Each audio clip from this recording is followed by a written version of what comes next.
حدیث کے اندر آتا ہے نبی علیہ الصلوۃ والسلام نے ارشاد فرمایا کہ یہ بنی آدم کے قلب کی طرف نگاہ کیے رکھتا ہے، دیکھتا رہتا ہے۔ جب دیکھتا ہے کہ وہ ذکر کی طرف، عبادت کی طرف، نیکی کی طرف مائل ہے، پیچھے رہتا ہے۔ اور جب دیکھتا ہے کہ غافل ہو گیا اور گناہ میں اور غفلت میں پڑ گیا، انٹرنیٹ کے اندر enter into the net, internet کے اندر ڈوب گیا، نیٹ جال کو کہتے ہیں نا، جال کے اندر یہ چلا گیا، اب کیا کرتا ہے؟ فوری طور پر ایسے غافل دل کے اوپر وہ وسوسے ڈالنے شروع کر دیتا ہے، وار کرنے شروع کر دیتا ہے۔ اور قرآن مجید کے اندر اور بھی ثبوت ملتا ہے، اللہ فرماتے ہیں انما یرید الشیطان ان یوقع بینکم العداوۃ والبغضاء فی الخمر والمیسر ویصدکم عن ذکر اللہ وعن الصلاۃ۔ دو چیزوں کا ذکر ہے، وہ تمہیں روکتا ہے اللہ کے ذکر سے اور نماز سے۔ نماز سے پہلے اللہ کا ذکر ہے۔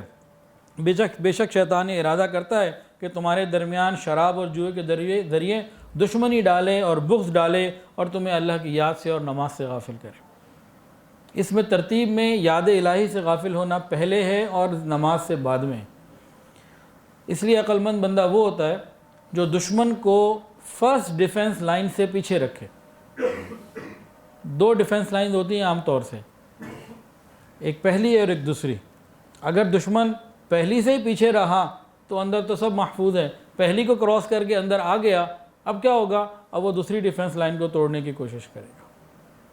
ہمارے دل میں جو وسوسے آتے ہیں نا، کبھی نفس کی طرف سے ہوتے ہیں اور کبھی شیطان کی طرف سے ہوتے ہیں۔ نفس یہ زیادہ بڑا گرو گھنٹال ہے، شیطان بھی دشمن ہے لیکن نفس اس کا بڑا دشمن ہے۔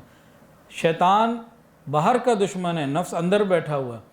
جب یہ دونوں مل کے گیم کرتے ہیں نا تو بندہ تباہ ہو جاتا ہے۔ ہمارے دل کے اندر برائی کا خیال آیا، کیسے پتہ چلے کہ یہ نفس نے ڈالا ہے کہ شیطان نے؟ بتائیں جی۔ مشائخ نے لکھا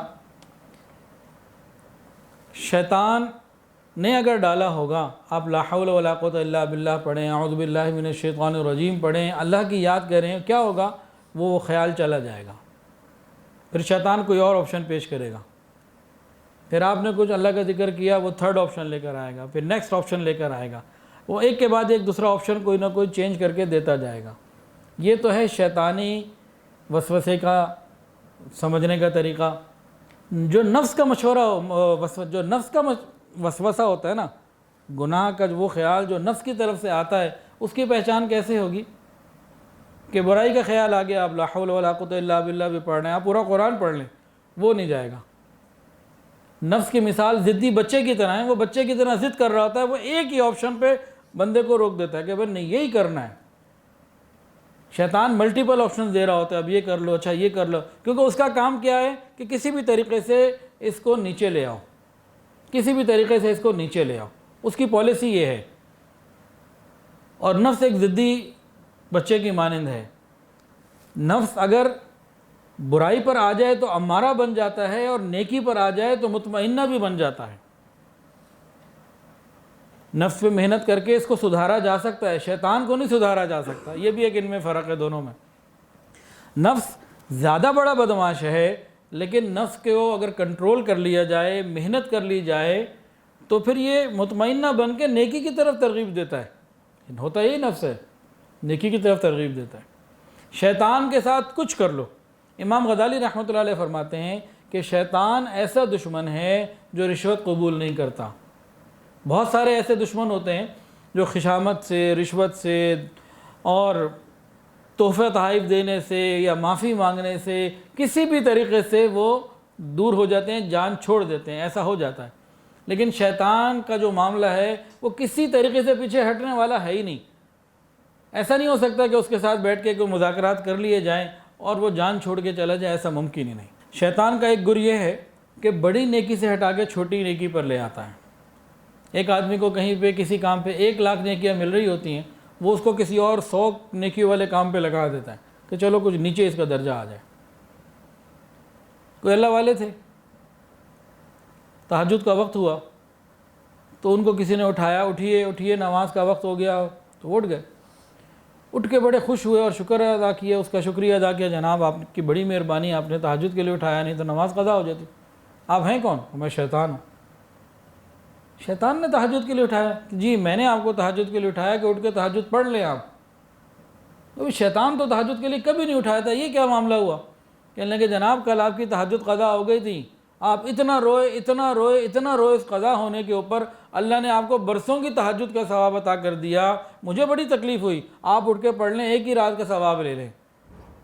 شیطان کا کیا ہوتا ہے کہ کسی طرح انسان کا نقصان ہو جائے، کسی بھی اینگل سے ہو جائے، کسی بھی طریقے سے ہو جائے، وہ نقصان اس کا ہو جائے. پھر ایک اور شیطان کا وار کیا ہے، دیکھیں دو آدمی ہیں، ایک ہے ذرا کفایت شعار قسم کا یا کنجوس سمجھ لیں، اور ایک ہے کھلے خرچ کرنے والا، ذرا دل کا بڑا ہے. تو یہ دو لوگ الگ الگ ہیں. اب جو کھلا خرچ کرنے والا ہے نا، اس کو یہ کیا دل میں ڈالے گا، کیا بات ہے تیری، تو یاروں کا یار ہے، بادشاہ آدمی ہے، کیا تیرا دل ہے، اس سے اب خرچ کروائے گا، خوب خرچ کروائے گا، اتنا خرچ کروائے گا کہ اسراف فضول خرچی میں لے جائے گا. دوسرا آدمی جس کے اندر ذرا مال خرچ کرتے ہوئے جان جاتی ہے، جان جائے کیا کہتے ہیں، چمڑی جائے دمڑی نہ جائے، کچھ ایسے بھی ہو جاتے ہیں. تو اس کے اندر کچھ مال کم خرچ کرنے کی بات تھی، اس کو یہ نہیں کہے گا، اس کو نئے انداز سے کہ نہیں مال بچا کے رکھو، بڑھاپے میں کام آئے گا، ابھی زکوٰۃ دینے کا وقت ہے، ٹھہر جاؤ ذرا، کسی اور دیکھ لیتے، کوئی اور آپشن دیکھ لیتے ہیں. کسی بھی طریقے سے بیوی بچوں کا خرچ ہے، بیوی بچوں پہ خرچ نہیں کرنے دے گا، بچا کے رکھنے کی فکر کرے گا. اس کو یہ اتنی کفایت شعاری دے گا، اتنا اس کو سمجھائے گا، اس کو کنجوس اور مکھی چوس بنا دے. تو شیطان جو ہے پوری کوشش کرتا ہے کہ کسی بھی طریقے سے انسان کو نیچے لے جائے، جس درجے میں بھی وہ ہے. اور شیطان کا کام کیا ہوتا ہے، بس خالی جو ہے نا وہ پن کرنا، ہلکا سا. تلبیس ابلیس ایک کتاب ہے، اس میں بہت واقعات لکھے ہوئے ہیں شیطان سے متعلق. تو اس میں ایک واقعہ لکھا ہوا ہے کہ ایک شخص تھا، اس کی کہیں شیطان سے ملاقات ہو گئی. اس شخص نے شیطان کو دیکھا تو کہنے لگا کہ بھئی تو بڑا بدماش ہے، بڑا فسادی ہے. خاموشی سے ایک سائڈ پہ بیٹھ جاتا تو دنیا میں اتنے لڑائی جھگڑے قتل یہ ساری چیزیں نہ ہوتی، بڑا امن ہوتا، تیری وجہ سے ساری دنیا میں فساد ہے. کہا میں کیا کرتا ہوں؟ کہا تیری وجہ سے سارا فساد ہے. کہا میں کچھ نہیں کرتا، میں تو ذرا سی انگلی لگا دیتا ہوں، باقی تو تم لوگ خود کرتے ہو. کبھی کیا مطلب؟ کہ آ جاؤ پھر پریکٹیکل دکھاتا ہوں تمہیں. وہ اس کو ایک حلوائی کی دکان پہ لے گیا، وہاں اس کے ایک حلوائی کے کڑھائی میں شیرہ تھا، اس نے انگلی لگائی اور دیوار پہ وہ شیرہ لگا دیا. اس شیرے کے اوپر ایک مکھی آگے بیٹھی، قریب کوئی چھپکلی تھی، اس نے اس کو مکھی نظر آئی تو وہ مکھی پہ لپکی. اب جو لوگ کھڑے ہوئے تھے نا اس دکان پہ، اس نے دیکھا کہ یہ چھپکلی کہیں مٹھائی پہ گر نہ جائے، ایک گلاب جامن میں نہ گر جائے، پتہ نہیں گلاب جامن لینے آیا ہوگا وہ. اس نے جو ہے نا کوئی جوتا کوئی چیز اٹھا کے اس چھپکلی پہ ماری، اور وہ جوتا یا جو چیز ماری وہ آ کے جو ہے نا وہ مٹھائی پہ گر گیا. اب وہ حلوائی جو دکاندار تھا وہ لڑ پڑا اس سے، اوئے تو نے میری مٹھائی میں یہ جوتا کیوں مارا؟ اب جناب یہ لڑائی ہوئی، ادھر سے اس کے حامی کھڑے ہوئے، ادھر سے اس کے دوست کھڑے ہوئے، اور خوب دنگا فساد جو ہے مچا. پھر شیطان نے اس کو کہا دیکھ لیا تو نے، میں نے کیا تھا؟ میں نے تو ذرا سا شیرہ لگایا تھا، باقی سارا کام تمہارے نفسوں تم نے کیا ہے، اندر تمہارے نفس کے اندر تحمل مزاجی کوئی نہیں. تو اسی طرح کرتا ہے گھروں کے اندر معاملات میں، بھائیوں میں، متعلق ساتھ لوگوں میں، ہلکی سی کوئی یہ ذرا سا کہیں یہ ہلکا سا شیرہ لگا دیتا ہے، آگے پھر ہم لوگ تیار ہوتے ہیں سارے کام کرنے کے لیے. تو اپنے اندر صبر اور تحمل کو پیدا کرنے کی ضرورت ہے. یاد رکھیں جب انسان غصے کی حالت میں ہوتا ہے، شیطان اس کی رگوں کے اندر خون کی مانند جو ہے نا وہ دوڑ رہا ہوتا ہے. یہ حدیث ہے. اسی طرح ایک اور روایت میں ہے کہ جو شخص شیطان غصے کی حالت میں ہوتا ہے، شیطان اس بندے سے ایسے کھیلتا ہے جیسے بچے گیند سے کھیلتے ہیں. بچے جب کیچ کھیل رہے ہوتے ہیں تو جتنے بھی ہوں، یہ اس کو بال پھینکتا ہے، وہ اس کو پھینکتا ہے، وہ اس کو، تو شیطان آپس کے اندر اپنے چیلنج میں اس طریقے سے کام کرتا ہے. تو اپنے اندر صبر اور تحمل پیدا کرنے کی ضرورت ہے.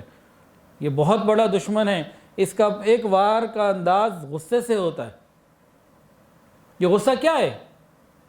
غصہ یہ توڑ پیدا کرتا ہے. میاں بیوی میں جدائی غصہ پیدا کرتا ہے، باپ بیٹے میں جدائی غصہ پیدا کرتا ہے، بھائی بھائی میں جدائی غصہ پیدا کرتا ہے، حتیٰ کہ یہ بندے اور پروردگار کو بھی جدا کر دیتا ہے. غصہ اتنی بری چیز ہے یہ. تو غصے کا علاج اپنی جگہ ہونا چاہیے. تو بہرحال شیطان کا ایک وار کیا ہے کہ بندے کو غصہ دلوا کے اس کو چھیڑ کے پھر آگے کام ہم خود کر رہے ہوتے ہیں.